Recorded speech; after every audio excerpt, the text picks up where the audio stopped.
Doctor साहब देखी तो एकरा का हो गइल बा।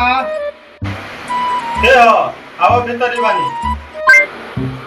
चेक करी त का हो गइल एकरा। अच्छा ठीक बा तू चल बाहरी आ इनकर इलाज करतनी भीतरी। दूसरा पर तार व्यवस्था करी हम।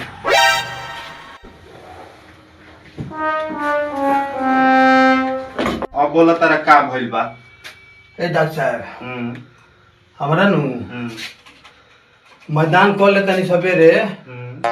तो मैदाने नहीं खेलागत अच्छा आ खाना खा ले तनी तो भूखे नहीं खेलागत अच्छा आ सूत जातनी तो अंगिए नहीं खेलागत। अच्छा करो ताहा रोग ठीक हो जाए तू सही जगह आइल बारो। कह दी डॉक्टर साहब कह दी। हाँ तारा लेकिन उहे 3 गो सुई पड़ी। 3 गो हाँ। कहाँ पर डॉक्टर साहब? 3 गो पड़ी एगो जहाँ तो हग तारा तहाँ पड़ी हाँ हाँ आ एगो तारा पेट में पड़ी हाँ आ एगो तारा आँख में पड़ी। हाथ में हाँ और उसने और बता ऐसा अभी 2 गो बा। 2 गो बा 2 गो बा चल रोग रोगी दोनों साफ आ जा ई तो बेहोश हो गई का झोरा घंटे हटा के भागे के पड़ी का हमारा।